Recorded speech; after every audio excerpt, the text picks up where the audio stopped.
అందరికీ నమస్కారం. అక్కినేని కుటుంబం, మా కౌరిముడి కుటుంబం రెండు వేరు కాదు. మెడ్రాస్ నుంచి మా నాన్నగారు టైం నుంచి మళ్ళీ నాగార్జున, నేను, ఈ కుటుంబం కలిసే ప్రయాణం చేసాం. ఎన్నో అనుభవాలు పంచుకున్నాం. పర్టికులర్గా ఆయన గురించి మాట్లాడాలంటే రెండు మొక్కలు. ఆయన ఏం చేశారని కాదు, ఏమి ఇచ్చెళ్ళారు. హైదరాబాద్కి అన్నపూర్ణ స్టూడియోస్ లాంటి ఒక గొప్ప తలమానికి ఇచ్చెళ్ళారు. ఎంతోమందికి ఉపాధి కలిగించారు. హైదరాబాద్లో ఈ రోడ్లో కారు కానీ సైకిల్ కానీ రాని రోజుల్లో కట్టారు. అందరూ ఇక్కడ కట్టారండి ఈయన రాళ్ల మధ్య అనుకున్నారు.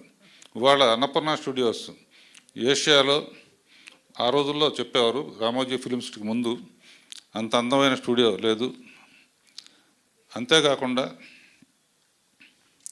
ఎన్ని సినిమాలు చేశారంటాం కాదు, సినిమాల్లో దేవదాస్ లాంటి సినిమా, కాళిదాస్ లాంటి సినిమా, విప్రనాథ్ లాంటి సినిమా, ప్రేమాభిషేకం లాంటి సినిమా, మళ్ళీ అలాంటి సినిమాలు చూస్తామా?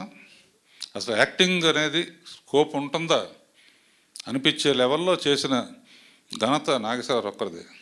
అంతేకాకుండా ఈ జనరేషన్ ఆఫ్ ఆర్టిస్టులకు కూడా ఆ రోజుల్లోనే నాగేశ్వరరావు, రామారావు కలిసి వరదలు వచ్చినా ఏ కష్టం వచ్చినా కూడా జోలి పట్టుకుని రోడ్లెమ్మట తిరిగి డబ్బులు పోగు చేసి ఇచ్చారు.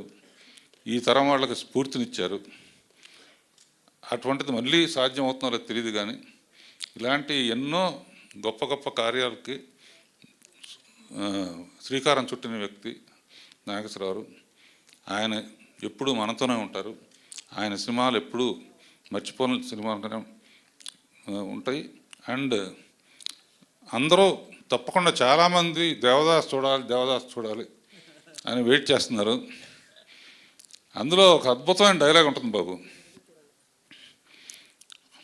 బాధగా లేదా అంటే, బాధపడితే ఏమొస్తాయి, రెండు కన్నీటి బుట్టే కదా అంటే. రెండు మాటల్లో అద్భుతమైన స్క్రీన్ ప్లే డైలాగ్స్ ఉండేవి అన్నమాట.